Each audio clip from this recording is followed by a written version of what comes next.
Hi, everyone. Welcome to Poet. I'm Radha Marcum, and today I have the pleasure of talking to poet Deborah Leipziger. She is the author, most recently, of Story and Bone. Before I introduce you to Deborah, I'd like to invite you to become a subscriber of the Poet to Poet newsletter on Substack if you aren't already. Just go to poettopoet.substack.com and subscribe for free. In it, you'll find interviews like this one, plus helpful ideas on writing and publishing books of poetry. So again, today I am thrilled to introduce you to Deborah Leipziger. Deborah is an author, poet, and advisor on sustainability. She was born in Brazil and is the author of several books on sustainability and human rights. Her poems have been published in 8 countries in such magazines and journals as Pangyris, Salamander, Lily Poetry Review, and Revista Cardinal. She's the co-founder of Soul Lit, a journal online. And her new collection of poems, as I mentioned, is Story and Bone, which was published this year by Lily Poetry Review Books. She's also the author of a chapbook called Flower Map, and her work appears in numerous anthologies, including Tree Lines, 21st Century American Poems. So, Deborah, welcome to Poet. Thank you. It's a pleasure to be here. So, Deborah, I thought we would start by having you describe the main themes of this new book, Story and Bone, and how did those themes emerge for you? So I think one of the main themes is finding home, creating home, and around that a lot of love poems. So love poems for my daughters, for my partner, for the environment, for my history. And so I think it's very much been a journey to understanding kind of what I call my own maps, writing my own maps of my journey. Because as you said, I was born in Brazil. My parents are European. My father's German, and my mother comes from an Italian family. And when I was little, we moved to the US and then moved back to Brazil. And so I have lived in many countries. I also spent 9 years in Europe. And so I think the poems are very much a reflection on finding home. And I'm curious, finding home, it strikes me listening to you talk about each of those geographies that there's probably a multilingual part of that background, and is part of what you do in poetry, finding a home in language as well. I think that's absolutely true, and language is very much a home, and I think the process of writing both Flower Map and Story and Bone has really given me time and space to think about this journey and the journey that my grandparents made, and my parents, as survivors of the Holocaust, and what that means of having left home and then recreating home, and how we do that. How do we recreate home? And so I've loved the process of building this, but I think you're right that languages are very much a vocabulary of painting, and almost like colors to use to make a painting of what home is and could be and was. And I think I find myself in communication with my grandmother, who's passed away a long time now, but in the process of writing these poems and the new manuscript that I'm working on, a lot of dialogue with her, and listening to stories from my parents, and working out, what is legend, what is true, and so it's been really an amazing process of discovery. Beautiful. So speaking of languages, different languages that we might speak, different roles that we might play, I'm curious to hear a little bit about your work as a sustainability advisor and author, and how does that inform or intersect if at all, with the work that you do as a poet? I love this question, and it's something I think about a lot. So I have spent 30 years working in the area of sustainability and human rights, and advising companies and organizations on these topics before it was cool, back when you could fit into a room the people who worked on this.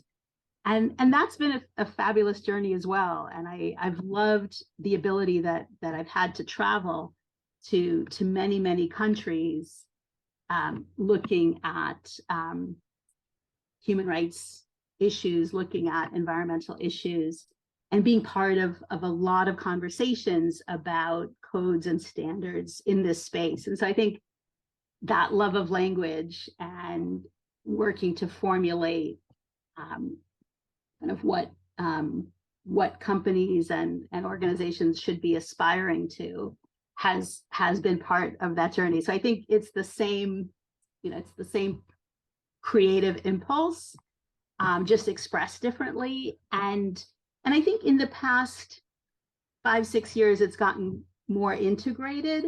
And a lot of the work that I'm doing around sustainability and human rights is around language. So how do we talk about these issues?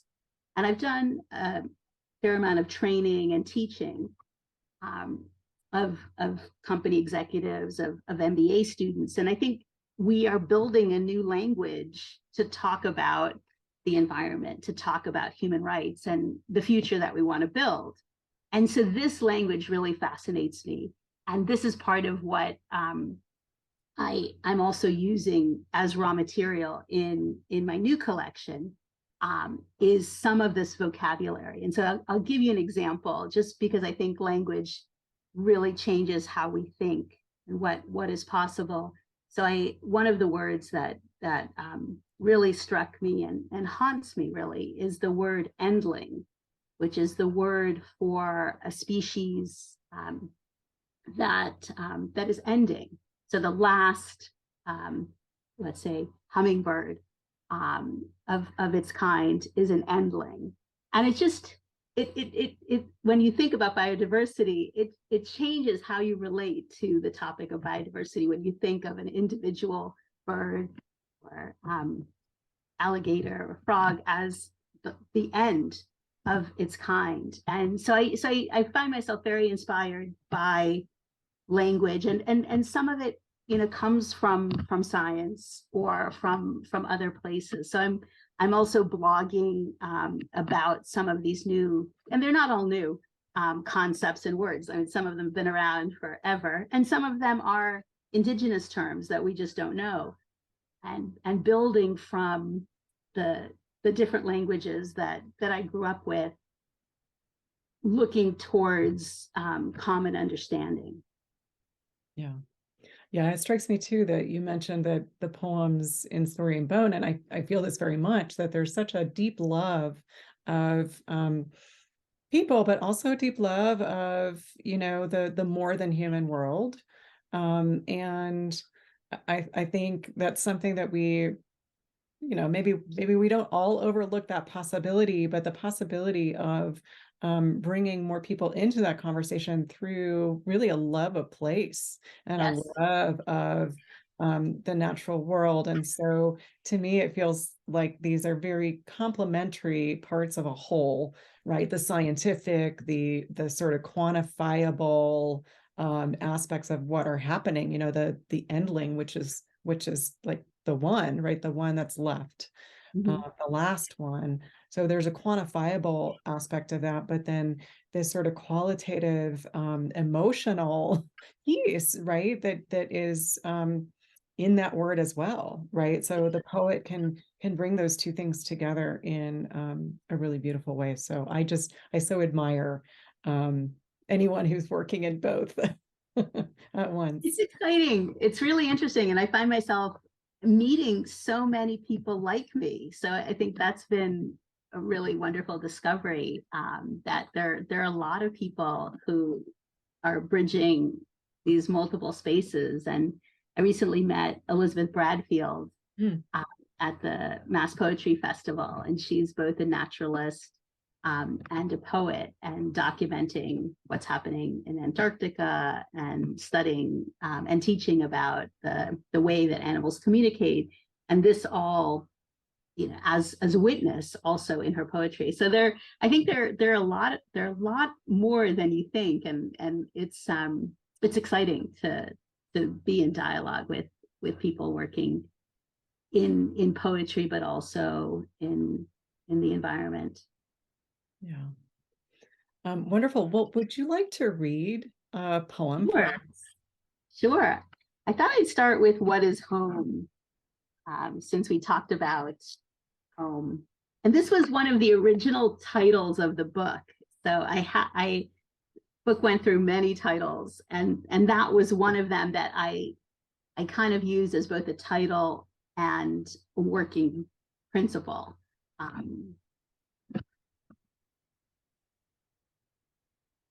What is home? House made of kites and orchids bleeding is home. Language and story, color is home. Home is story, memory, and the bones I carry. A library where books bleed into each other. Green valleys, cobalt feathers, golden letters on their spines. I want to let the stories pour into me. I did not know that everything would be taken away. Only later did I learn that my grandparents sewed gems into the hems of their clothing for each border crossing.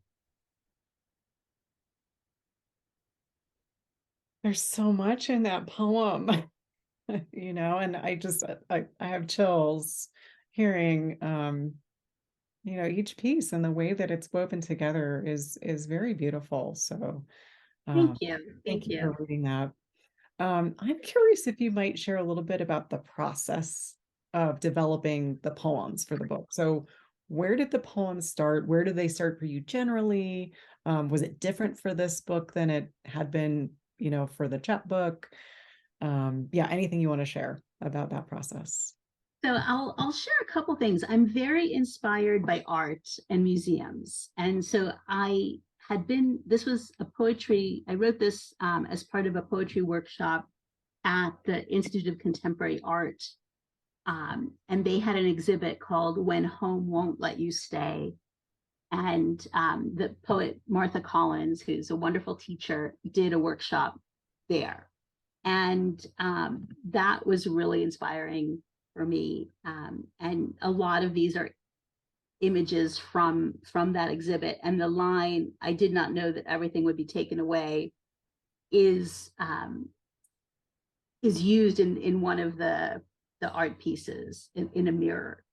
And the ICA had a room that they was part of the exhibit, that each book was wrapped in like a kind of an African cloth, and books by people who were refugees to the US that we don't necessarily think of. So really beautiful. And so a lot of that came from that exhibit and that museum. And it's true of some of the other poems that I wrote at the Museum of Fine Arts, also in Boston, at a different poetry workshop with Kristen Hill. So I think the experience of being in art museums is a big point of departure for me for a lot of poems.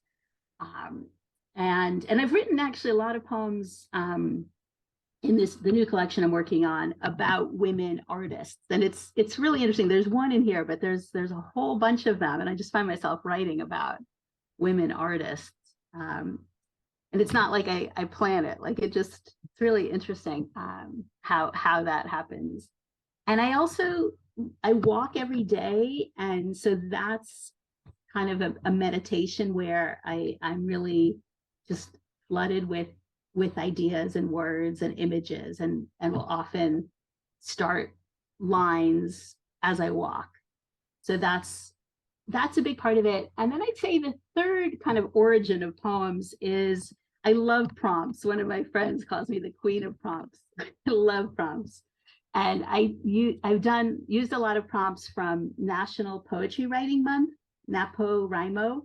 So every April, they do a prompt every day. And I'd say probably for the past 4 or 5 years, I've done that. And I will go back and I'll sometimes do May and I'll do it again. And so those are really wonderful prompts. And the first poem in the collection, Sugaring, was from a prompt that was given at NaPoWriMo. So I do love prompts, especially prompts based on other poems. And I take a lot of classes. I love classes and learning. And so I think that's also been a source of wonderful prompts in writing.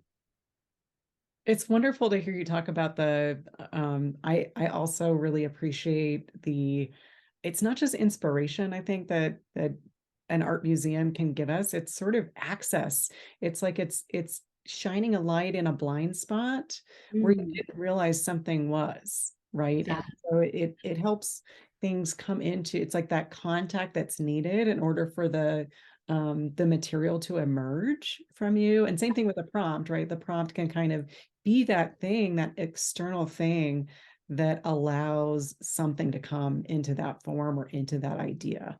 So I think that's really beautiful. And, it strikes me too that for those of us who have been writing for a while, we might think, oh, well, at some point I won't need that sort of gentle encouragement or that kind of structure. But I think it's something that is vital to our growth as writers all along the way, that where we come into contact with new things is where that vital material is more likely to come forward and feel fulfilling or juicy or like the next, like you said, the next book, right? So where do these things come up? Feels like it's in that intersection. Absolutely. And I'd say just the last thing as I hear you talk, I love reading newspapers, and so I often get ideas from the New York Times, like the poem Lobo about the Brazilian rainforest. I read about that in the New York Times, and other there are a number of things that I read and I like, okay, I really want to explore this. And so I think and that's language in many ways. So learning a new word, thinking about that, and I love using words from other languages. Like I find myself doing that more and more, like using Portuguese words. And one of the things that I've enjoyed doing is translating some of my own poems into Portuguese, which is technically my first language, but most of my schooling was in English, and so I love that process of translating my work. And some of my poems have also been translated into Spanish, which I speak, but not as fluently as I speak Portuguese. And so just hearing my own poems in a different language is so interesting, right? And hearing the rhymes, and I think they're more beautiful in Portuguese and Spanish, just because the language is so melodic, and there are rhymes that you don't necessarily intend that are possible in other languages. So that's been a fun part of the process too. Yeah.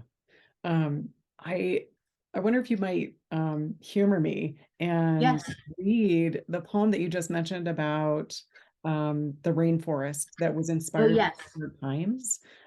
Would you mind reading that for us? I'd be happy to. That's the poem Lobo. And it also appears in Tree Lines, the anthology about trees, which I really recommend. Is just a gorgeous, gorgeous anthology. So Lobo, it's named after Paulo Paulinho Guajajara, who was a guardian of the forest, an indigenous leader who protected the Brazilian Amazon, and who was killed by illegal loggers. Lobo. I guard the forest, its canopy of reflected stars, the morpho butterflies, the blue moons, bromeliads, the fish, the roots of trees drinking in the river. I guard the forest, the children of the tribe. I guard the canopy with its toucans, parakeets, emerald. I guard the forest floor with its snakes. I guard the mating jaguars. I knew they would kill me. I could not have imagined that it would be a shot to the face, that my body would be left in the forest. Now you guard the forest, its canopy of reflected stars, the morpho butterflies, the blue moons, bromeliads, the fish, the roots of trees drinking in the river. You guard the forest, the children of the tribe. You guard the canopy with its toucans, parakeets, emerald. You guard the forest floor with its snakes. You guard the mating jaguars.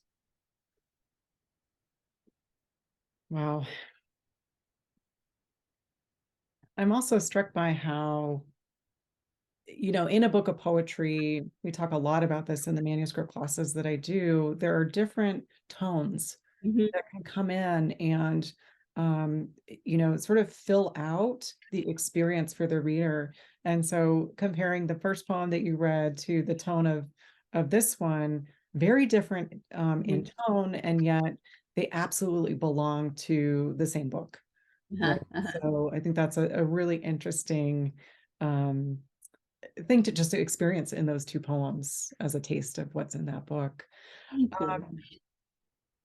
I'm curious about the journey to finding a publisher. So this is a big question for a lot of folks. And as we know, it can take many years and take a lot of work. What was it like for you? How did you find the press that published this book? And did you send the manuscript out to a ton of contests or other publishers? Yeah, just anything you'd like to share about that. Sure. I did send the manuscript out to a ton of contests, and I was a little bit spoiled because with Flower Map, it was picked up really quickly, my chapbook, by Finishing Line Press, and so I didn't, and it's, of course, it is different to have a chapbook and a full collection, but I think I went into it like, okay. And it really took a long time. And I'd say that I probably had 3 different iterations of the manuscript. And it is very much an outgrowth of Flower Map. Like, I think I kept writing more and more Flower Map poems that just kept going. And so I'd say I probably spent another 5 years writing poems, and then a good 4 years like searching for a publisher. And I was doing other things, right? So I was consulting and single mom, and had my whole life. So it was not like I did it like a full-time job, but I did send out to a lot of contests, and I had heard from certain publishers, like I saw that one person who won a contest, it was the 3rd time she applied. And so I thought, okay, I will keep applying. And I think it really requires you to be relentless, I think is what I tell people. Like, I think, relentlessly sending out your work to magazines, and really putting yourself out there, and it's hard. I mean, it really is. I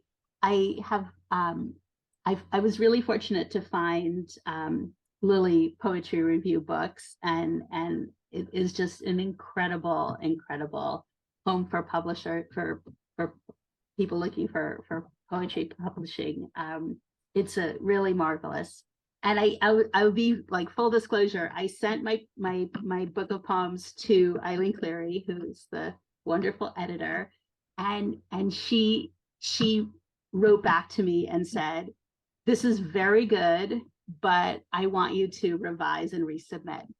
And I was like, okay, somebody read it, somebody liked it and somebody sees what it could be. And I spent another year creating a final version to submit. And then we still worked, for another year, like maybe every couple of months, going through poems.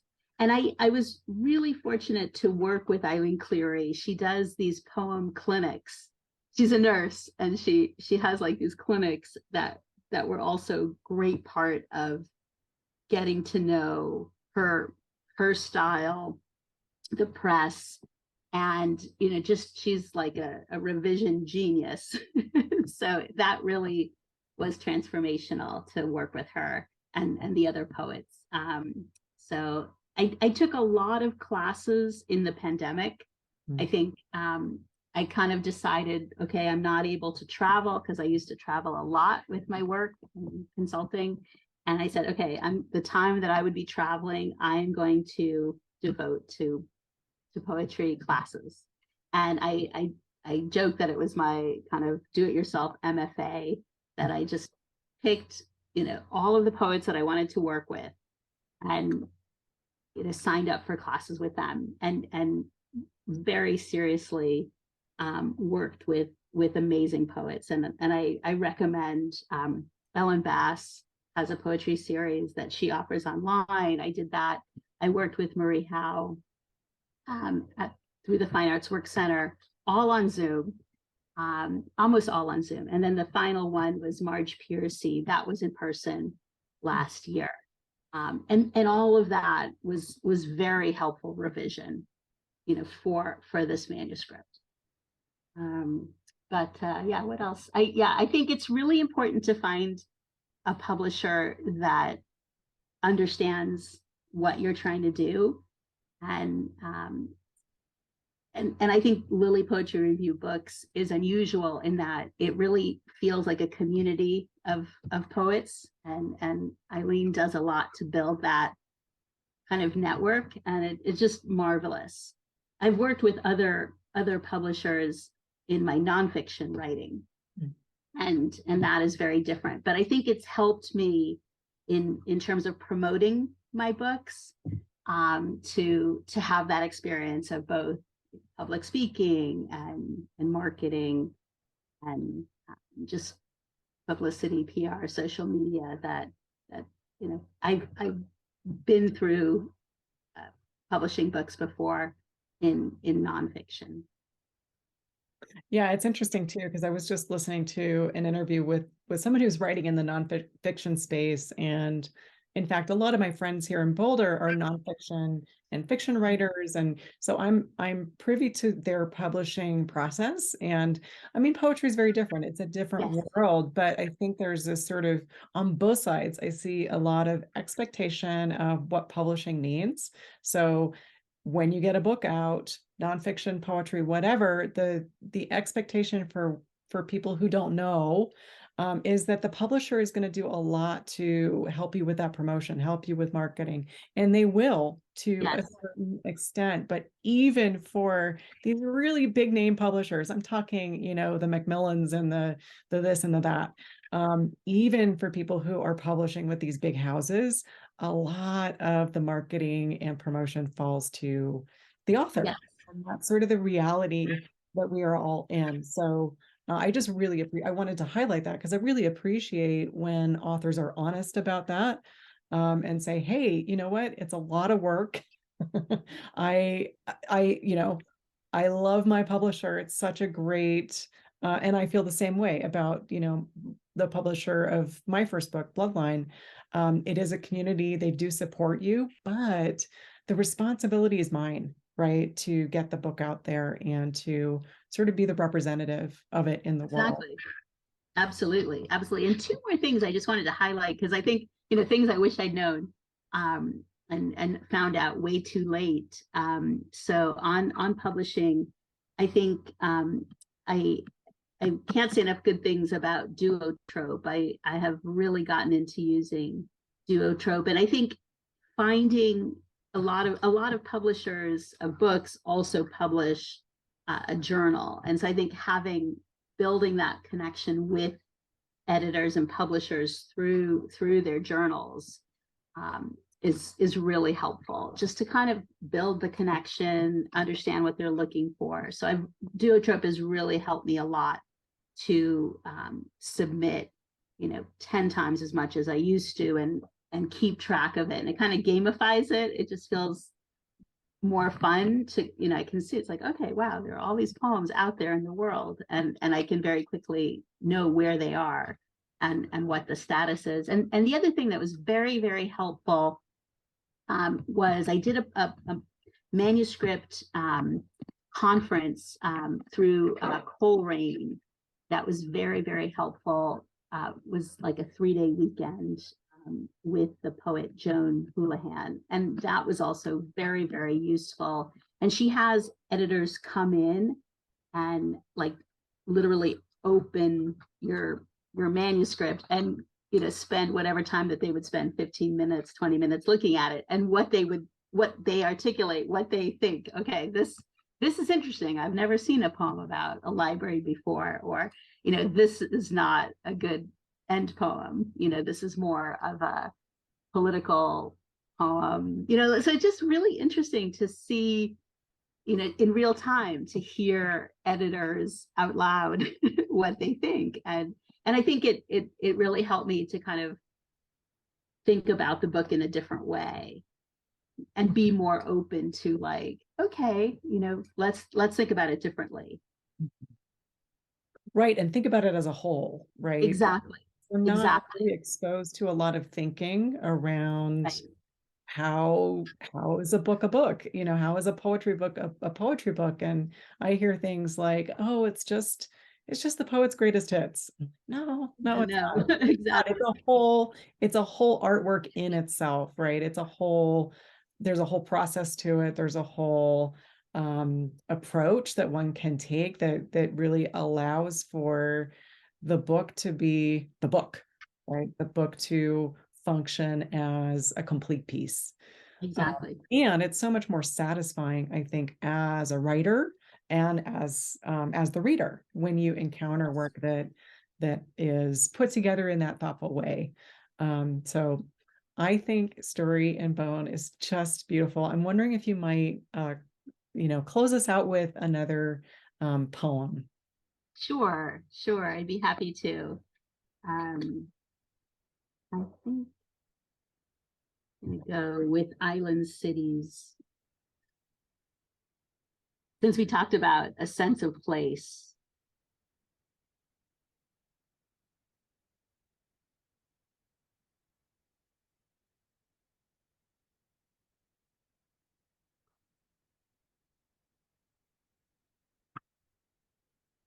Island cities.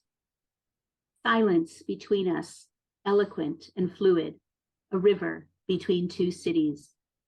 The night washes amber over our cities. Over the hollow, we venture from petrified cities. Story and bone, lost through forgotten cities. How many stars, my giver of stars, between our cities? The jasmine scent quivers inside our cities.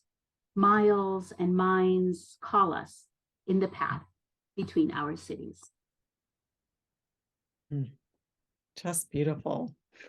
Thank Well, you. Deborah, in closing, how can people find you? Do you have a website, social media handles, and anything you want to direct readers to, or listeners to, or viewers to, in terms of Sure. finding your work in the world? So I have a website that is DeborahLeipziger.com that has the work I do in sustainability and human rights. And then through that, you can find Deborah Leipziger Poetry, which is part of that bigger website. And you can find links to the book, to Story and Bone and Flower Map, and also the books I've written in nonfiction through that website. And also I recommend the Lily Poetry Review books website, as they're publishing a lot of wonderful, innovative, very compelling work. Wonderful. Well, Deborah, thank you again. It's been a wonderful interview. Thank you so much for your time, and congratulations on this beautiful book. My pleasure. Thank you so much.